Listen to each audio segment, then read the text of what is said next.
Hello, my name is Nicolas Bruna, a grad student from the Bionanotechnology and Microbiology Lab at Andrés Bello University in Chile. I'm going to present our work on geomicrobiology at Antarctica, specifically in the Ellsworth Mountain located inside in the continent, and how the type of soil and the interaction between rocks and bacteria could participate in establishing a life in this hyper-extreme zone of Antarctica. Union Glacier is located in the West Antarctica at 79 degrees south latitude. This place presents sunlight all time during the summer months and total darkness in winter. The soils of the Union Glacier zone, the mountain in this zone, have low concentration of organic matters and DNA. This area presents very low average temperatures and is one of the windiest zones of the Antarctic continent. Additionally, the latest reports indicate that this area of Antarctica has remained fairly stable under this condition in recent decades.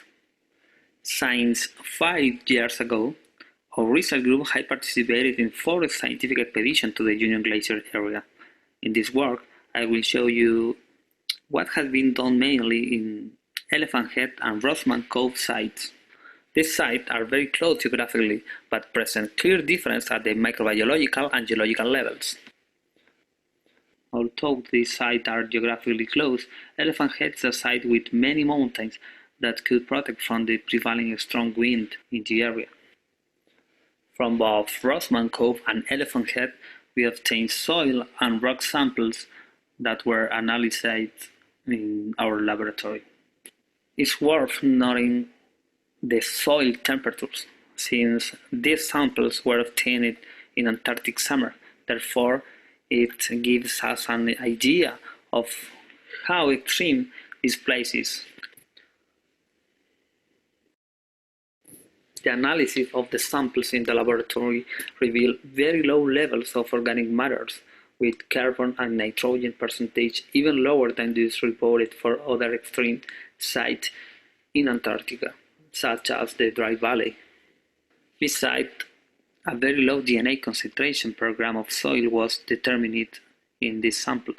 This is correlated with the low organic matter present in the place, and in this sense, it's worth noting that during the first expedition, it was very difficult for us to obtain DNA from these samples, and with the experience of the new expedition, it was possible to develop a method for obtaining adequate DNA concentration to work and identify the microorganisms by 16S metagenomics analysis. Then we analyzed the microorganisms present in the samples by 16S sequencing. The clustering analysis revealed similarities between the bacterial communities present in the samples obtained from the same site, clearly differentiating the two sites of the study. For us, this was the first indicator that the soil type of these two geographically close sites could be influencing the abundance of the microorganisms found. The 16S analysis of the elephant head samples showed the presence of cyanobacteria, as indicated by the clustering shown in the previous slide. Percentage of abundance was close to 12% of cyanobacteria. An interesting result considering is that during the winter months, this site presents total darkness. Also, this analysis revealed the presence of UV-tolerant bacteria and nitrogen-fixing bacteria. In this point, our questions were, how is it possible that cyanobacteria establish themselves in a place with total darkness during most of the year? Could it be that the microorganisms present in the place can establish themselves and survive inside the rock of Elephant Head? The mineralogical analysis of samples indicated the presence of calcite, dolomite, and quartz. It was corroborated in elemental analysis that showed us the presence of calcium, magnesium, and silicon. The samples of Rossman Cove don't present calcium minerals like calcite or dolomite, as determined in Elephant Head. When we look again at the 16F sequencing analysis of Elephant Head, we found the presence of Bacillus, Cingomonas, and Rhodococcus, which have been described as microorganisms capable of precipitating calcium from rocks such as calcite, limestone, and karst formation. This could tell us why we found these microorganisms in the samples from Elephant Head.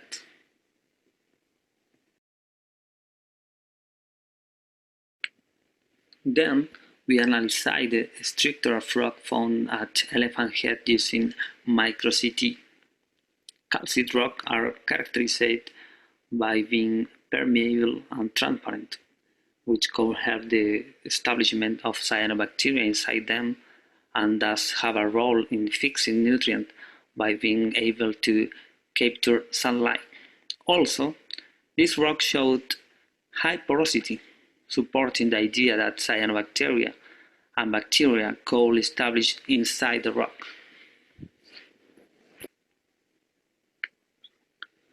Based on all these results, we propose this model. First, we must remember the harsh environment condition of the Union Glacier area, total darkness in winter, 24 hours of light in summer months, extremely low temperatures, no liquid water available, and strong winds throughout the year. Presence of calcite rock, which are porous, permeable, and translucent, could favor the development of cyanobacteria colonies inside them. These colonies could fix nitrogen and carbon, putting a provision available from other bacteria. Additionally, the porosity of rock could grant UV protection to the bacteria that develop within them. Also, being highly permeable rocks where availability could favor bacterial process at low temperatures, and also the chemical mineralization of calcium, magnesium, and silicon. All this will allow establishing adequate conditions for the development of endolytic bacteria in elephant head rocks, such as UV-resistant bacteria, bacteria that could help in the fixation of nutrients, and are bacteria capable of biomineralization of calcite or other metals. For this reason, we isolated endolytic bacteria from the rocks of Elephant Head. These bacteria grow in a wide range of temperatures and are capable of biomineralizing cadmium, forming fluorescent cadmium sulfate nanoparticles that we are testing in solar cells device.